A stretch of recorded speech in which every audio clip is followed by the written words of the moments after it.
We have lots to discuss here in today's video, including a hockey news article that discusses the possibility of seeing a big trade between the Toronto Maple Leafs and the Calgary Flames that would see two players, both high profile, making a lot of money, swap places, determining who might say no to this. Would it work? Could we possibly see it? We'll discuss that article and all the premises behind it from both teams' side. Plus, we have some other trade talk around the Leafs, Oilers, and Flames, and the Tampa Bay Lightning as well.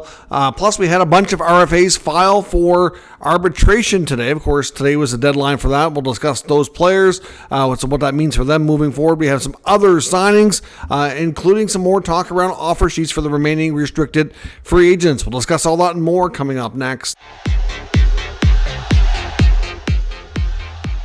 So welcome back to another video here at Top Shelf Hockey. As I mentioned, we have lots to discuss here in today's video. Unfortunately, I do need to start the video off with some more sad news in the world of hockey. We found out today that Bruins alumni in Saskatchewan native Lyndon Byers has sadly passed away at the young age of 61 years of age. That's kind of surprising news. Of course, Lyndon Byers was quite a physical player, known obviously for his physicality and his fights. He ended up playing. It felt like more. Looking back at the stats, I was surprised because I remember seeing him play a lot when I was quite young. He played 261 games for the Bruins. He only played 18 games outside of that for the Sharks before retiring. Over 1,000 penalty minutes though, so it certainly was one of those rough and tumble Bruins from back in the day. After leaving the NHL as an active player, he got into the world of broadcasting. Ended up working in Boston radio for well over a couple of decades. Got into a little bit of acting as well, made some appearances on movie and TV shows. It was just really embraced himself and becoming adopted Bostonian, if you will. But Byers was just an all-around good guy, played the game really hard, did a lot for his team and his teammates, and just one of those players a lot of guys respected.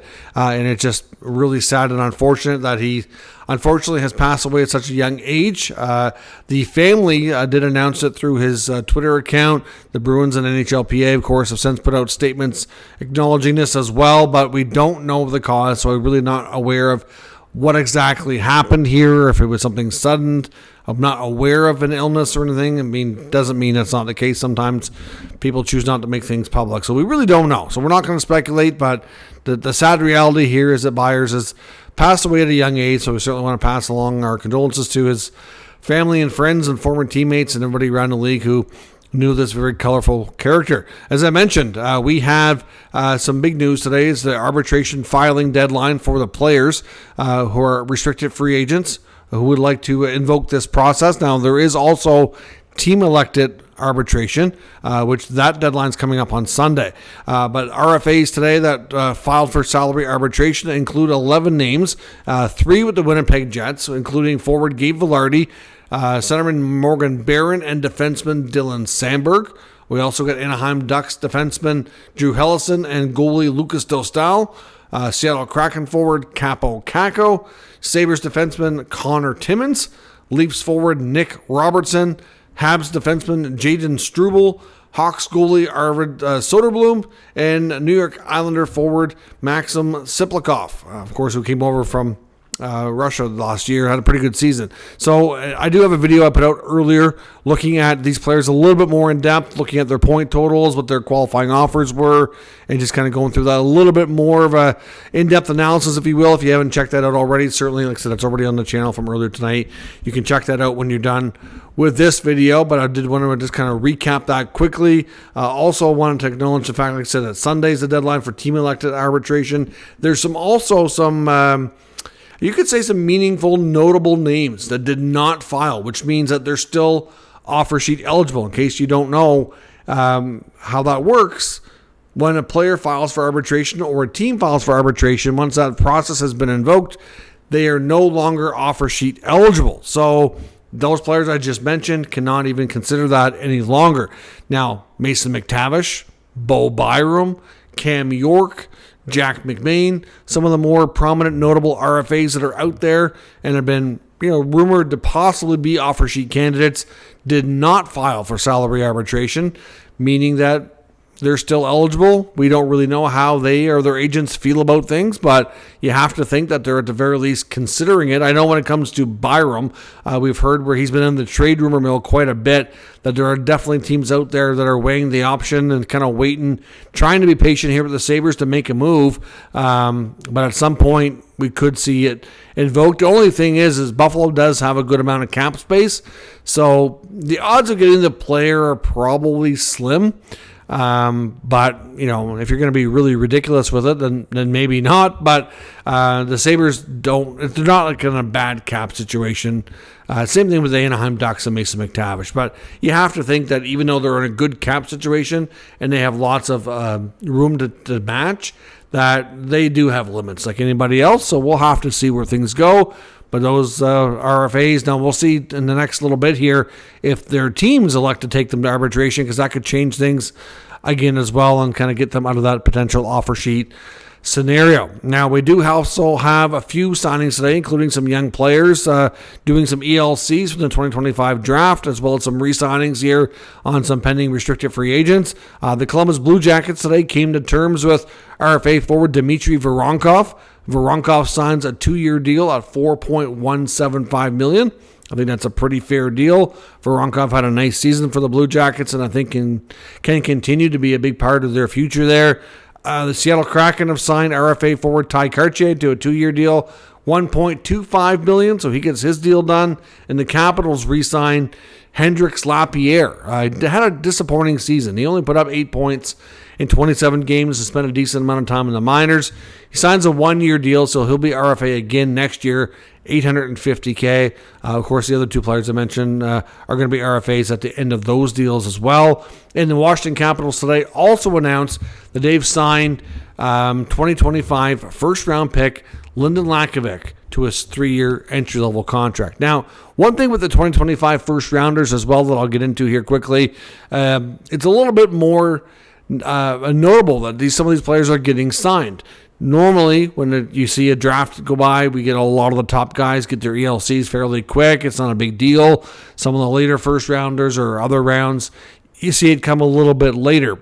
Now, the one thing that is so unique now is that all the rules have changed, effective for next season, when it comes to junior players being eligible now to go to the NCAA. With all the rule changes between the NCAA stuff, if a player wants to play junior now, they're not automatically ineligible, because the way the rules used to work is the NCAA, their rules basically say that you can't be a pro player and then go play in their league. And they viewed the CHL as being a pro league. I'm not really sure why, because it's clearly not a pro league. It's a feeder league into the pros, but that's just the way the rules worked. So as soon as you played one game of major junior hockey, you were no longer eligible to play college hockey, and that's just the way it worked out. Now the rules are different. You can make the jump now. So you're going to see players that are high end, for example, that have, maybe they go to the juniors, CHL when they're 16 or 17, and then from there maybe they do like 1 or 2 years, and then they go to school for a couple of years, and then the NHL. So the NCAA, the one difference there is you're playing against older players. Players can play, you're seeing them stay in college sometimes till they're 22, 23, 24 years old, whereas the CHL, you're playing a max of 20. You get the odd overager on each team, but, players range from 16 to 20 for the bulk of it, right? So it's completely different. You're playing against older, stronger, more mature players. Some view it as a better developmental path. I think it really boils down to the player, and everything is a little bit different and unique per situation. But when it comes to some players that are dominant in the junior leagues, like look at Gavin McKenna. He's not even draft eligible yet, but he's already dominated the junior league at such a high level. And maybe it makes more sense for him to go test himself in college when he's able to, rather than continue there and get some education under his belt before going to the NHL. So because of that, seeing these players sign their ELCs, it removes their college eligibility, because obviously once they sign those pro contracts, that's no longer a possibility. So seeing who signs and who doesn't now, it's going to be different. So just keep that in mind, and we'll kind of have a better, clear idea on the developmental path when we see guys signing that. So if you see players that were drafted highly and they don't get their ELCs right away, don't panic. It doesn't mean that there's anything wrong. It just means that there's a pretty good chance they're looking to go through the college route for a year or two before going to the NHL, and they can't sign that ELC because they lose eligibility to do that. We also had another move within the coaching world. Mark Letestu, former NHL player, most recently worked in I believe in the Blue Jackets organization, has now been named the head coach in the Avalanche's AHL team for the Colorado Eagles. So Letestu joins the head coaching ranks there. Now, as I mentioned as well, when it comes to some of these RFAs, when we're talking about who signed and who didn't, clearly offer sheets are a thing that we're kind of watching for. A lot of NHL reporters thought this would be a year that we see more of it. Obviously, a bunch of guys are no longer eligible, so the number and the possibilities are kind of dwindling down here. I know the other day on this program we heard Jeff Merrick make mention that he thought Mason McTavish and Lucas Dostal in Anaheim might be prime candidates. Clearly, he acknowledged the fact that the Ducks had a lot of space. That wasn't the reason why he thought that. It was more so because of the fact, I think, that Pat Verbeek is known to be quite a grinder in these negotiations. And he can, a lot of those RFA contracts in Anaheim have not come about easily. So you have to think that Verbeek and the Ducks are prepared to go on the long haul with some of these, and that a team might try to swoop in. Now, Dostal, of course, was one of the players who filed for arbitration today, so he's no longer eligible. But as I mentioned, McTavish being one of the prime notable names that have not filed. I mean, a lot of people have been talking about McTavish. He's in the rumor mill for potential trade. I don't think it's going to happen. I will caution you. A lot of teams are going to like this kid. He'll probably get a lot of inquiries in Anaheim, but NHL insiders are basically saying they only wonder about his availability because of all the additions. But until we kind of get an idea on this contract or get a further update on negotiations, I'm not real sure that it's going to be a real possibility. But we'll see. He's an interesting name for sure, and a lot of teams would love to have him. That much we can say with certainty. Now, in the rumor mill, I want to take a look at a couple of things. We're going to take a look at a hockey news article here in a few minutes, talking about a potential huge trade between the Leafs and the Flames. But first, before we get to that, a few other things. For one, we know that the Edmonton Oilers have been trying to acquire Isaac Howard from Tampa. Of course, the former late first-round pick who's had really good college seasons, seems ready to turn pro. Everybody thought he was had a real good year. Was on the Heisman finalists, and I'm not sure why things went so sour with the Lightning here. But we do know that based on Julian Breezeball, the GM of the Lightning's acknowledgments, he's not going to be signing. They had negotiations. Things fell apart. We don't really know the exact rationale from the player's side, but he's not going there. So he's been up for trade. So the Breezeball has been pretty open, and they feel like they're going to trade him. If they don't trade him and he doesn't sign and his rights expire, which is not for another year in August, they would get a compensation of a late second-round pick in the following year's draft. For the player going through his full 4 years of college, not signing and whatever. So they would get a late second rounder back. So I know they're going to want more than that. Frank Saravalli recently revealed that he had knowledge saying that he believes the Oilers offered up a first round pick. Now, of course, the Oilers have been, a really good team. So it's going to be a late first rounder. And he says that the Lightning have rejected that offer. I mean, basically that's what he was to them. Why would they not accept that? Kind of think, okay, kind of make the situation whole, if you will. You have a late first-round player, you get a late first-round pick, you get a chance to grab another player, he moves on. End of the day, not so fast. Basically, he's saying that he's calling it arrogance on the Tampa Bay side, that they suddenly feel like they can get more. And so far, Edmonton has yet to offer more, which is why that deal has not happened. But if they're only going to get a late second rounder next year, I mean, I can understand why they would want more than that. And if they don't get a good enough deal more than that, they're just going to wait. But, a late first round pick seems pretty fair. So it's kind of surprising that it hasn't happened yet. So I'm not sure what's going to have to take place for that to come together.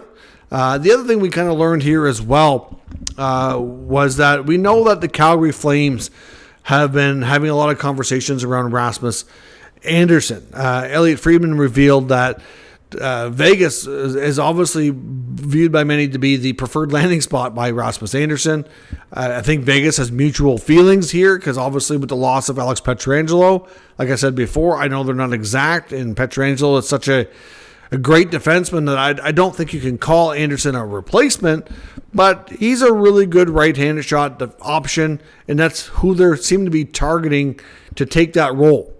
And yet they haven't been able to find a deal here with Calgary, but apparently there were some conversations that would have seen, at least based on what was talked about, that Nicholas Hagg, before he was traded to Nashville, would have been included. If they would have come to terms, that was a player that Calgary would have taken. Well, we don't, obviously, maybe not, because obviously they rejected the offer. But that's what Vegas was trying to build a package around for Andersson. I don't necessarily think it was just Hagg. It was Hagg plus, I assume, but Hagg was in a deal for Andersson. They couldn't come to grips. So we'll see where things go on Rasmus Andersson. Obviously, Hagg's been traded. If Vegas is going to stand a chance to get Andersson down the line, they're going to have to offer something different here. Now, the other thing we also learned from Frank Saravalli, we heard earlier, back a few weeks ago, closer to the draft, there was some rumblings around Toronto Maple Leaf defenseman Brandon Carlo maybe being out there, and it wasn't a case of the Leafs really shopping him per se. It was more of a case of what we had heard at the time was that right-hand shot defensemen seemed to be such high demand and such a premium that the Leafs maybe are contemplating it, just kind of seeing what's out there, so to speak. Now, the Leafs, even though they were not a highly talked about team in the rumor mill by a lot of NHL reporters, they were a team that were in on JJ Peterka. Clearly, they were not the successful team. He ended up in Utah. But they were a team that were very interested and that they did have conversations with the Sabres around this player, and Carlo's name appears to have come up in those conversations. We know that they ended up getting Michael Kesselring back from Utah, who they really like as a right shot option on defense. And it looked, now they also got a young forward in Josh Doan. So we believe that, the Leafs were probably talking a similar offer. I mean, I don't really know if they had a young forward in the deal as well. They don't have a lot of young forwards to offer. I can't see them going with a deal that would have been Carlo and Easton Cowan. That seems like the Leafs wouldn't want to do that. At least I'm guessing here, but I would suspect they wouldn't. So would they have offered Carlo and Nick Robertson? Might explain why the deal didn't get done. Obviously, if that was the case, we suspect here that the Sabres would have liked Josh Doan more than Anderson or Robertson, perhaps. So we'll see. I don't know if we'll ever learn more about that or not. But the whole reason around Carlo's name being in the rumor mill was mostly because they were in conversations with the Sabres around Peterka, and he was coming up in those conversations. Probably the Sabres asking for him. Like I said, we've never really been able to believe that the Leafs were out there actively shopping him. It's just because of the position is such a premium one right now that they're getting inquiries, and any trade conversations they seem to be having, teams are asking about him. So makes sense. Now, as I mentioned as well, with the Leafs, I want to look at a couple of things. There's two articles I looked at today that were interesting. One's from the Hockey News, which suggested a huge trade between the Flames and the Leafs. So this is a swap involving two high-profile players, as you can tell from the thumbnail. The other one is in The Athletic from Jonas Seigel, looking at options to replace on the top line now that they've lost Mitch Marner. And it makes me wonder, when it comes to looking at a winger, if they go down that road, I don't know that they're going to be able to pull off a trade to bring in a high-end winger to play with Matthews and try to get another centerman. Because it seems like ideally in a perfect world, I think they'd like to do both. It's going to be very difficult, probably impossible. But looking at the options mentioned in the Athletic article from Jonas, he goes over the Penguin options with Brian Rust and Ricard Raquel. We know Rust is obviously used to playing with Sidney Crosby, so he's been a winger on a high-end centerman's wing for a long time. Wondering about maybe a reunion with Michael Bunting. And Bunting was a good Leaf, really came on the scene and kind of, had career seasons with the Leafs, playing a lot with Matthews. Obviously, his play, I think it's fair to say Bunting's probably gone a little bit downhill since, but I mean, he's a great skater. Could he be rejuvenated? I mean, even when he did play there before, it's not like his numbers were like, he wasn't putting up 70, 80 points, but he had a really good breakthrough season. is there any chance they would look at that again? I'm going to say probably not, but you never know, right? I mean, there's familiarity there, and the price on Bunting would not be nearly as high as a lot of guys, right? So they also looked at Jaden Schwartz out of Seattle, wondering what, because he's been available. Is there any chance Dallas would want to move Tyler Seguin or Jason Robertson? I mean, Robertson would be a huge add, but again, that's going to be an expensive acquisition. And they would want, it's been well documented, if Robertson gets moved, it's because the Stars need long-term cap space, and they're going to want a futures package. I don't think the Leafs really have enough there. They'd have no choice but to include Cowan. They'd probably have to include Danford, and they'd probably have to throw in some future first-round picks. And do you really want to empty the cupboard out that bad? I'm not sure. So I think it would be hard for them to pull off. Tyler Seguin, on the other hand, I don't know if he's really a great option. He's been through a lot of injuries. But yeah, I mean, looking at all these options, are they going to want to? Are they going to keep getting asked about Brandon Carlo, and would you want to move him? And ideally, the answer is probably not. And the same thing with Easton Cowan. Like, you don't have a lot of real tradable assets to get something really good, and it takes value to get value. So it's challenging. So I don't know. I mean, they're going to be in tough that way. But the Hockey News article, like I said, references a different scenario where they target a center and not former Leaf Nazem Kadri. Now, his name has come up a few times lately. NHL insiders and reporters seem to have a various different takes on this. I've seen Dave Pagnotta say that he feels the Flames would at least be open to trading him. I've seen other insiders say, I think it was CJ, said that he doesn't think that there's much going on with Kadri, but he wouldn't rule out the Flames making him available in the near future or down the road or during the season. And we've seen other insiders like Dreger say he doesn't think there's much to it, doesn't think that Kadri is available. But yeah, so I mean, variety of opinions out there. Now, the article suggests swapping Nazem Kadri for Morgan Rielly. Now, both guys would have control here. They'd both have to agree to it, so it's probably unlikely to happen, but I just thought it was a really intriguing concept that might solve some problems. Like we just went through, the Flames are going to be trading Rasmus Andersson. He does not have a long-term future there, and clearly when they were having discussions with other teams, including the preferred landing spot for Andersson in Vegas, Nick Hague's name came up. They're probably looking at bringing a defenseman in a trade for Andersson if they can. So, it would not be in the same deal, but, to bring in another veteran guy who's got a few years of term, it could give them a different look on their blue line. He could possibly play top pair minutes with Mackenzie Weegar. They could certainly restructure their D here a little bit.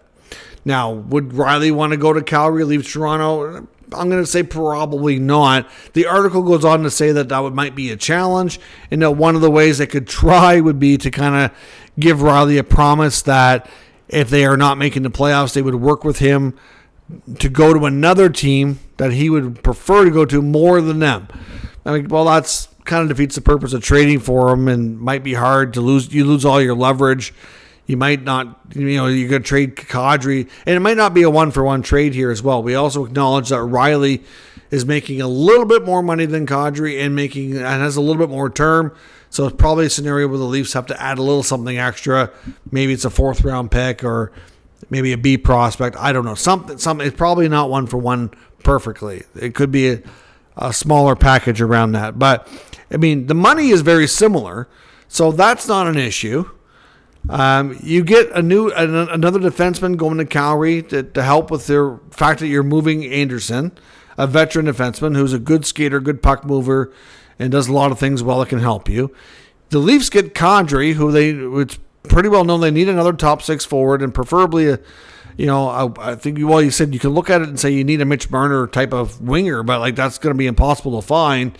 Maybe you, if Tavares is more, move him to the wing, and then you play Kadri down the middle. I mean, that might make a lot of sense. I mean, Kadri and Tavares, they spent a little bit of time together in junior. Maybe they could team up on your second line. You get Willie Nylander, who could play with either Nyes and Matthews or with Kadri and Tavares. Either way, you need one more top six. Maybe you have to hope that a guy like either Max Domi or Bobby McMahon or somebody along those lines kind of fills that role. You've got Nick Waugh now that you get from Vegas who could kind of fill your third line center role. You've got some other bottom six guys to kind of round that out. And maybe that's kind of how you move along here. There's been a lot of chatter said around Kadri going back. I know the fan base seems to be quite in love with the idea, considering the social media comments we've seen here in recent days as the idea has been floated from multiple sources. But like I said, I mean, would Kadri rule out going to Toronto? I don't think so. If anything, it would be Riley maybe vetoing it to go to Calgary, which is a possibility. Money-wise, it's a pretty close swap. The trade itself would not be complicated. I can see the benefit for each player going to each team. Doesn't mean it's going to happen. Now, it's fun to think about. It's an interesting concept.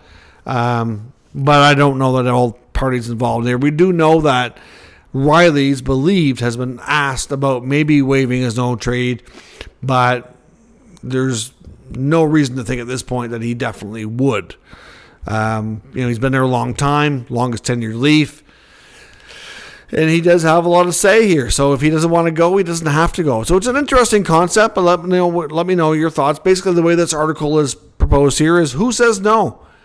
The Leafs, the Flames, or is it going to be maybe one of the players? I think the most likely scenario would be Morgan Riley. I think Brad Treliving and the Leafs would be all over that. I don't think the Flames would entirely have an issue with it. I don't think Kadri would block a trade to go back to Toronto. If anything, it would be Riley.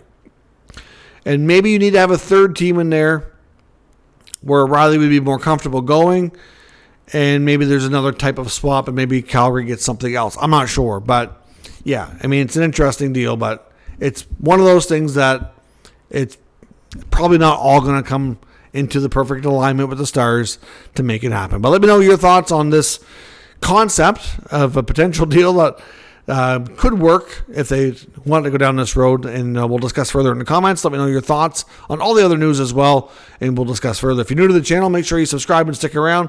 We'll keep you up to date with all the news, rumors, and analysis of all 32 NHL teams. Thanks for watching. I'll catch you next time.